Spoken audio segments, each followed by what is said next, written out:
വൈകി വന്ന് കിടക്കുന്ന ഉറക്കത്തിൻ്റെ പേരിൽ സുബഹി നിസ്കാരം ഖളാ ആക്കുകയും ഉപേക്ഷിക്കുകയും ഒക്കെ ചെയ്യുന്ന ചെറുപ്പക്കാർ ഇന്ന് ഫുട്ബോളിൻ്റെ പേരിൽ ഉറക്കത്തിനെ തന്നെ ഉപേക്ഷിച്ചു പോയ ഒരു അവസ്ഥയിലൂടെയാണ് നാം കടന്നുപോയിക്കൊണ്ടിരിക്കുന്നത്. എന്താണല്ലേ, എങ്ങോട്ടാണല്ലേ നമ്മുടെ ചെറുപ്പക്കാരൊക്കെ സഞ്ചരിക്കുന്നത്?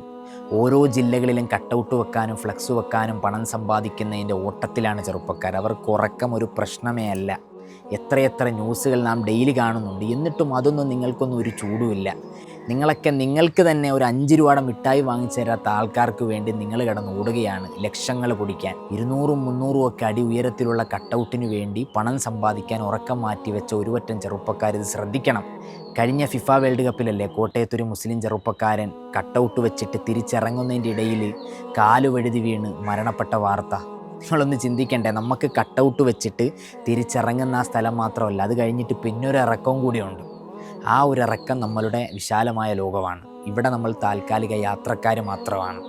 പരിശുദ്ധമായ ഖുർആൻ പറയുന്നു, ഇന്നൽ മുബദ്ദിരീന കാനു ഇഖ്വാന ശയാത്തീൻ. നമ്മൾ അനാവശ്യമായി പൈസകൾ ഇങ്ങനെ ചെലവഴിക്കും, ഒരു കാര്യവുമില്ല.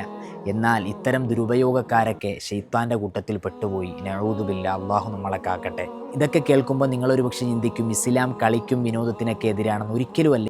പക്ഷേ ഇതിനൊക്കെ ഒരു പരിധിയുണ്ട്. ഒരു ചട്ടക്കൂടിൽ നിന്നുകൊണ്ട് നമ്മളിതൊക്കെ നിർവഹിക്കണം.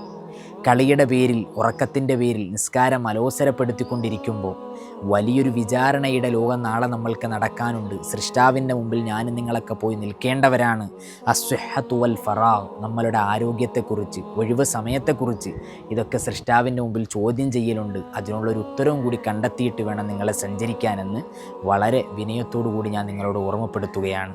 രോഗികളായ ഒരുപാട് ആളുകൾ നമ്മളുടെ ചുറ്റുമില്ലേ? ഫിഫ വേൾഡ് കപ്പിൻ്റെ കട്ടൗട്ടിൻ്റെ ഉയരം കാണിച്ചുകൊണ്ട് സ്റ്റാറ്റസും റീൽസുകളും ഒക്കെ നിറയുമ്പോഴും ഒരു ഭാഗത്ത് ക്യാൻസറിൽ അടിമപ്പെട്ട് ഡയാലിസിസിലൂടെ ദൈനംദിനം ഒരുപാട് ചെലവുകൾ വന്നിട്ട് രക്ഷയില്ലാതെ ഇനിയുള്ള സർജറിക്ക് ലക്ഷങ്ങൾ വേണമെന്ന വളരെ വേദനാജനകമായ ഒരു സാഹചര്യത്തിലൂടെ കൈനീട്ടുന്ന ഒരുപറ്റം ആളുകൾ നമ്മുടെ സ്റ്റാറ്റസുകളിൽ നിറയുന്നുണ്ട്. അതൊക്കെ നിങ്ങളൊന്ന് കാണണമെന്ന് ഞാൻ നിങ്ങളോട് ഓർമ്മപ്പെടുത്തുകയാണ്.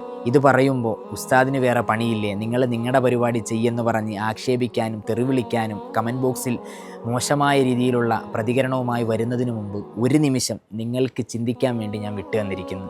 നിങ്ങൾക്ക് ആലോചിക്കാം.